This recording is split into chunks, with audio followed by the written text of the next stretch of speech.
Hey, I know it's been a while. I'm definitely not doing it as often as I had hoped. But today is the birthday of Edgar Allan Poe, so I'm going ahead and I'm reading you something from him. Hop Frog. The story appeared in 1849, a few months before Poe's death, in the periodical The Flag of Our Union, from March 17th. Like The Castle of Amontillado, published 3 years earlier, Hop Frog is about revenge. But here we know the cause. We are allowed to witness the insult to human dignity which prompts Hop Frog's retaliation. There is no doubt where our sympathies lie, within the weak, defenseless little people who exact such a fearful price for their humiliation.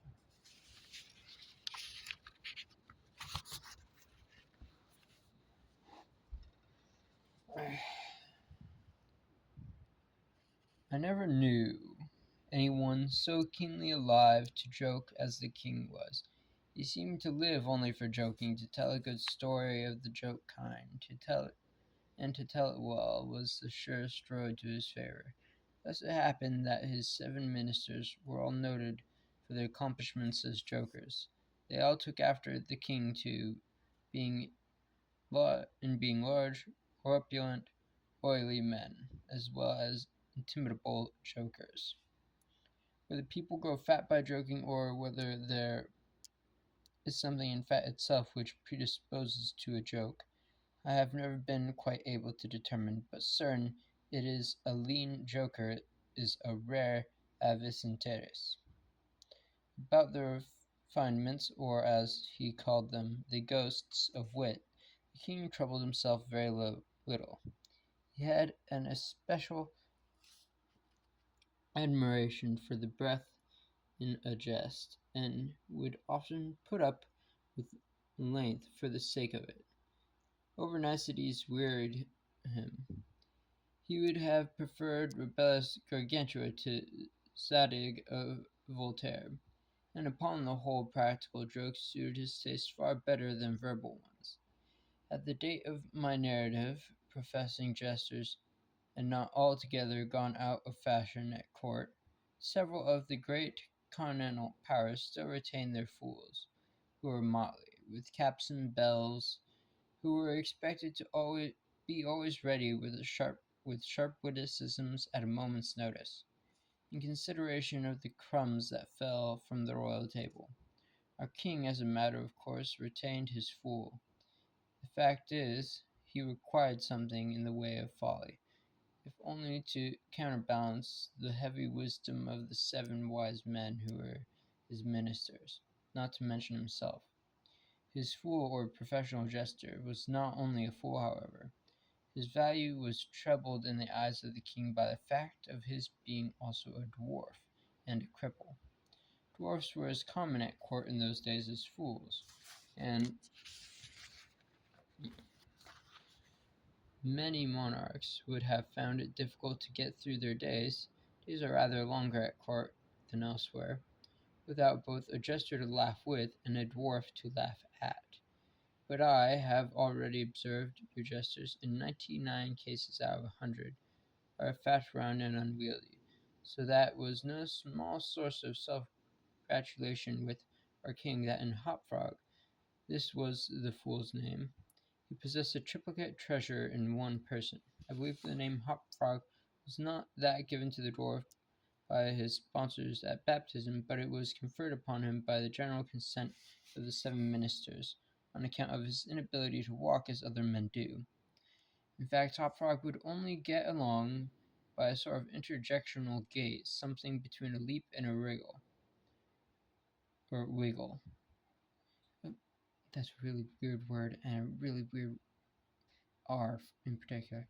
Um, a moment that could afford illimitable amusement and, of course, consolation to the king, for notwithstanding the protuberance of his stomach and constitutional swelling of the head, the king, by his whole court, was accounted a capital figure. Although Hopfrog, through the distortion of his legs, could move only with great pain and difficulty along a road or floor, the prodigious muscular power which nature seemed to have bestowed upon his arms, by way of compensation for deficiency in the lower limbs, enabled him to perform many feats of wonderful dexterity, where trees or ropes were in question, or anything else to climb. As such exercises he certainly much more resembled a squirrel or a small monkey than a frog. I am not able to say with precision from what country Hop Frog originally came. It was from some barbarous region, however, that no person ever heard of, a vast distance from the court of our king. Hop Frog and a young girl, with very less dwarfish than himself, although in exquisite proportions and a marvelous dancer, had been forcibly carried off from their respective homes in adjoining provinces and sent as presents to the king by one of his ever victorious generals. Under these circumstances, it was not to be wondered at that the close intimacy arose between the two little captives. Indeed, they soon became sworn friends. Hop Frog, although he made a great deal of sport, was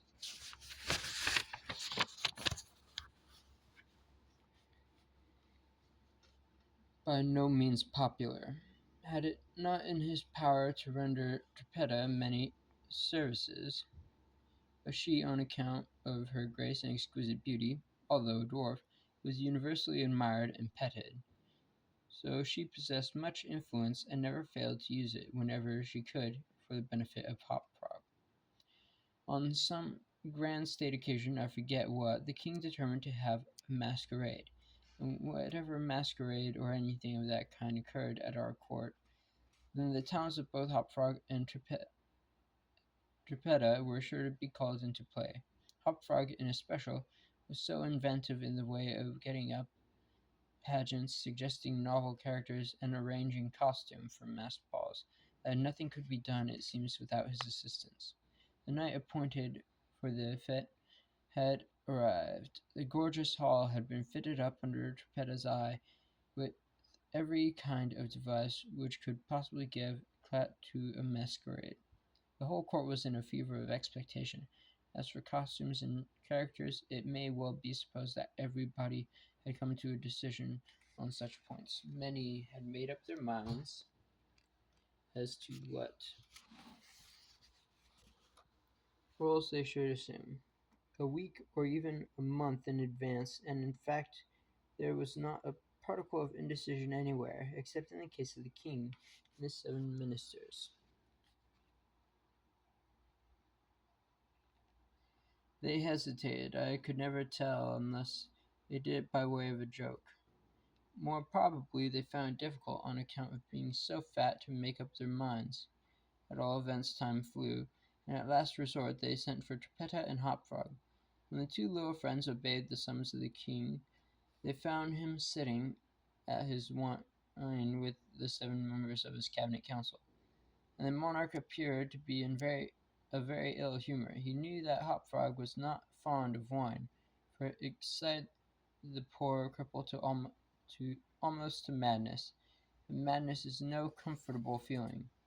The king loved his practical jokes and took pleasure in forcing Hop Frog to drink, and, as the king called it, to be merry. "Come here, Hop Frog," said he, as the jester and his friend entered the room. "Swallow this bumper to the health of your absent friends." Here Hop Frog sighed. "Then let us have the benefit of your invention. We want characters. Characters. Man, something novel, out of the way. We are wearied with everlasting sameness. Come drink. The wine will brighten your wits." Hop Frog endeavored as usual to get a jest in reply to these advances from the king, but the effort was too much. It happened to be the poor dwarf's birthday, and the command to drink to his absent friends forced the tears to his eyes. Many large bitter drops fell into the goblet as he took it humbly from the hand of the tyrant. "Ha ha ha!" roared the latter, as the dwarf reluctantly drained the beaker. "See what a glass of good wine can do. Why, your eyes are shining already."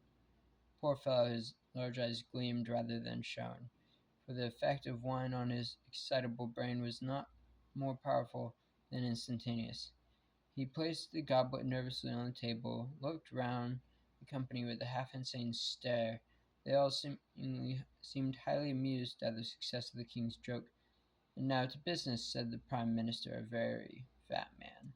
"Yes," said the king. "Come, Hop Frog, lend us your assistance. Characters, my fine fellow. We stand in need of characters, all of us. Ha ha ha." And this was his and as this was seriously meant as a joke, his laugh was chorused by the seven. Hop Frog also laughed, although feebly and somewhat vacantly. "Come, come," said the king impatiently. "Have you nothing to suggest?" "I am endeavouring to think of something novel," replied the dwarf abstractedly, for he was quite bewildered by the wine. "Endeavouring?" cried the tyrant fiercely. "What do you mean by that? Ah, I perceive you are sulky and want more wine. Here, drink this." He poured out another gobletful and offered it to the cripple. He merely gazed at it, gasping for breath. "Drink, I say," shouted the minister, "or, by the fiends—" The dwarf hesitated. The king grew purple with rage. The courtiers smirked. Trippetta, pale as a corpse, advanced to the monarch's seat, and falling on her knees before him, implored him to spare her friend. The tyrant regarded her for some moments in evident wonder at her audacity. He seemed quite at a loss on what to do or say.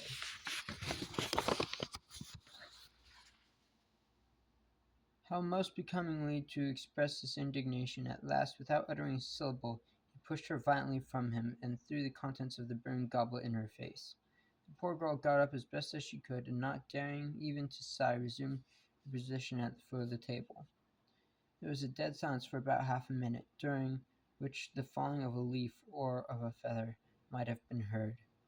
It was interrupted by a low but harsh, protracted grating sound, which seemed to come at once from every corner of the room. "What what are you making that noise for?" demanded the king, turning furiously to the dwarf. The latter seemed to have recovered in great measure from his intoxication, and, looking fixedly but quietly into the tyrant's face, merely ejaculated, "I? How could it have been me?" "The sound appeared to have come from without," observed one of the courtiers. "I fancy it was the parrot at the window, whetting his bill on his cage wires." "True," replied the monarch, as if much relieved by the suggestion, "but on the honour of a knight, I could have sworn that it was the gritting of this vagabond's teeth." Thereupon the dwarf laughed. The king was too confirmed a joker to object to any one's laughing, and displayed a set of large, powerful, yet and very repulsive teeth. Moreover, he avowed his perfect willingness to swallow as much wine as desired. The monarch was pacified, and having drained another bumper with no very perceptible ill effect, Hop Frog entered at once with spirit into the plans for the masquerade. "I cannot tell what was the association of the idea," observed he, very tranquilly, as if he had never tasted wine in his life, "but just after your Majesty had struck the girl and thrown the wine in her face, just after your Majesty had done this, and while the parrot was making that odd noise outside the window, there came to my mind a capital diversion, one of my own country frolics, often enacted among us at our masquerades. But here it will be new altogether. Unfortunately, however, it requires a company of 8 persons, and here we are," cried the king, laughing. At his acute discovery of the coincidence, 8 to a fraction, I and my 7 ministers. Come, what is the diversion?" "We call it," replied the corporal, "the 8 chained orangutans, and it really is excellent sport if well enacted." "We will enact it," remarked the king, drawing himself up, lowering his eyelids. "The beauty of the game," continued the Hop Frog, "lies in the fright it occasions among the women." "Capital!" roared in chorus the monarch and his ministry. "I will equip you as orangutans," proceeded the dwarf. "Leave it all to me. The resemblance shall be so striking that the company of masqueraders will take you for real beasts, and, of course, they will be as much terrified as astonished." "Oh, this is exquisite!" exclaimed the king. "Hop Frog, I will make a man of you.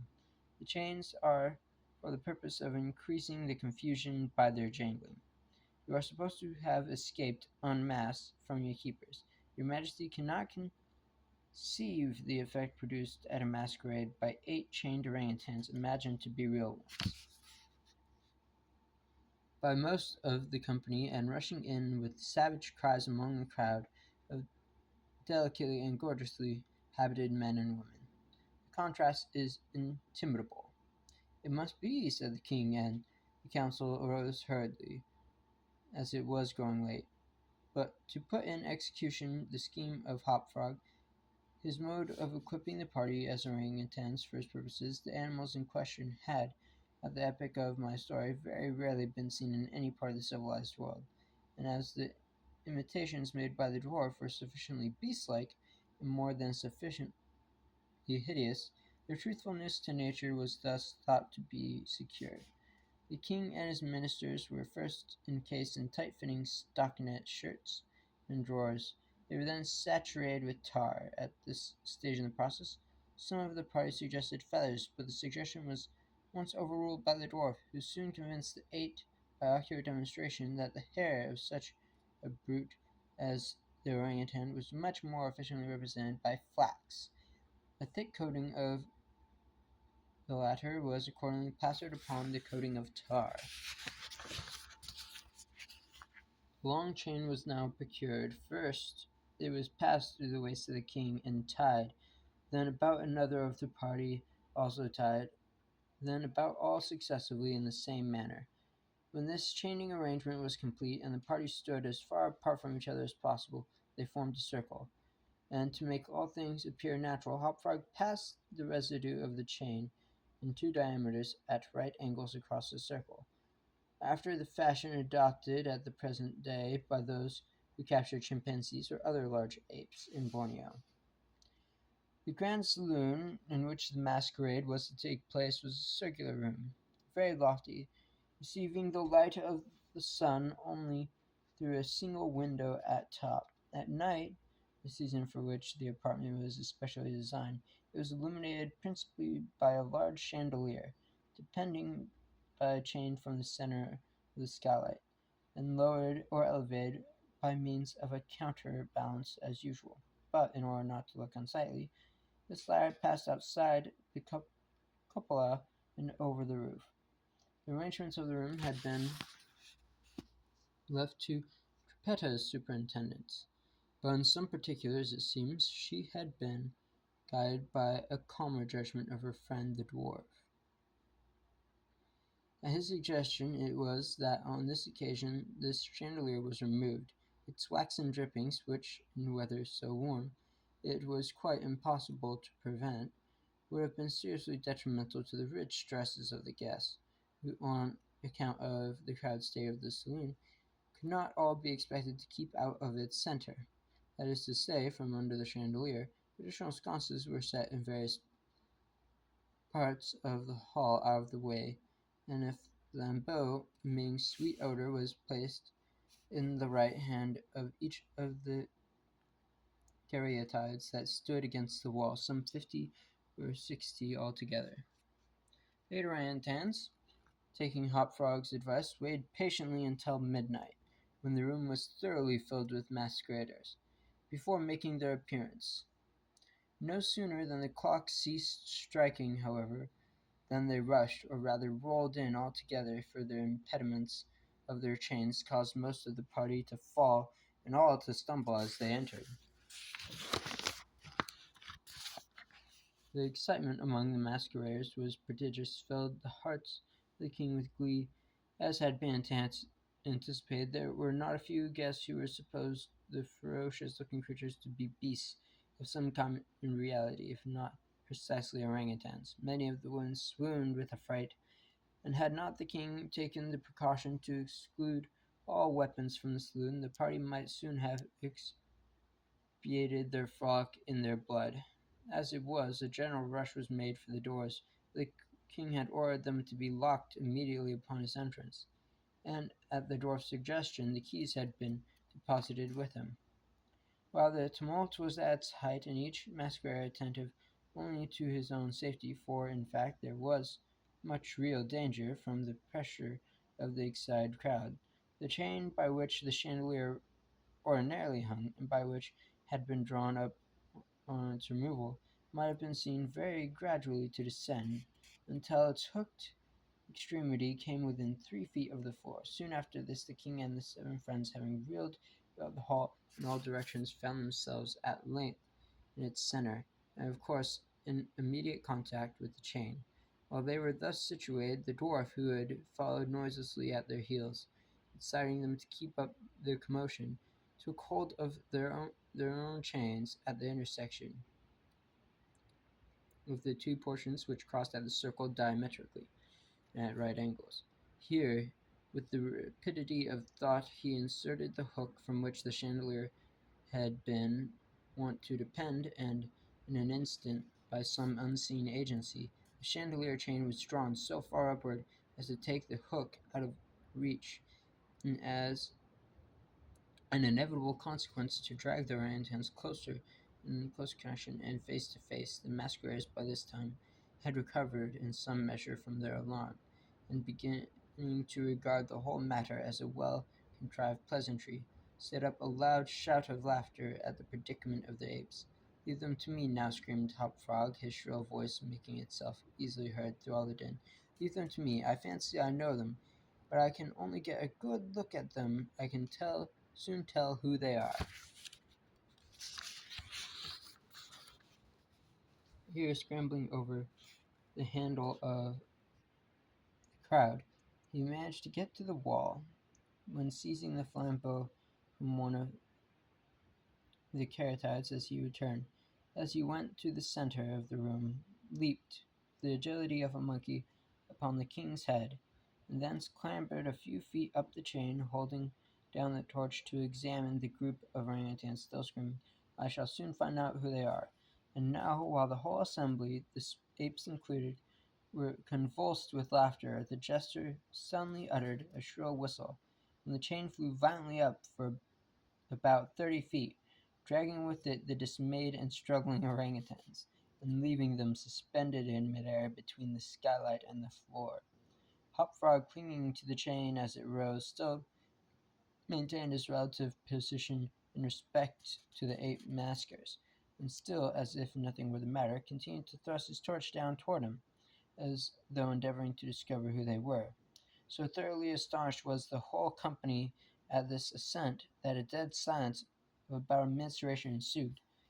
It was broken by just the low, harsh, grating sound, as had before attracted the attention of the king and his councillors, when the former threw the wine in the face of Trippetta. For on this present occasion there could be no question as to whence the sound issued. It came from the fang-like teeth of the dwarf, who ground them and gnashed them as he foamed at the mouth and glared with an expression of maniacal rage into the upturned countenances of the king and his seven companions. "Aha!" said at length the infuriated jester. "Aha! I begin to see who these people are now." Here, pretending to scrutinize the king more closely, he held the flambeau to the flaxen coat which enveloped him, which instantly burst into a sheet of vivid flame. In less than half a minute the whole 8 orangutans were blazing fiercely amid the shrieks of the multitude, who gazed at them from below, horror-stricken, and without power to render them the slightest assistance. At length the flames, soundly increasing in virulence, forced the jester to climb higher up the chain to be out of their reach, and as he made this brief moment, the crowd again sank for a brief instant into silence. The dwarf seized his opportunity and once more spoke.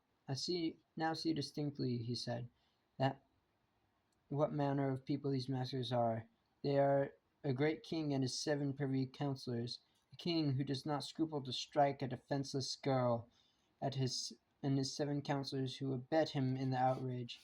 As for myself, I am simply Hop Frog the jester, and this is my last jest."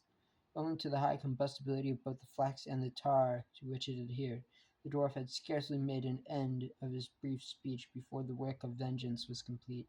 The 8 corpses swung in their chains, a fetid, blackened, hideous, indistinguishable mass. The cripple hurled his torch at them, and clambered leisurely to the ceiling and disappeared through the skylight. It was supposed that Trippetta, stationed on the roof of the saloon, had been the accomplice of her friend in this fire revenge, and that together they effected their escape to their own country, for neither was seen again. An excellent bit of prose by Edgar Allan Poe. Hope y'all enjoy it. Drink your water, eat food, get some sleep. Love y'all. Have a good night.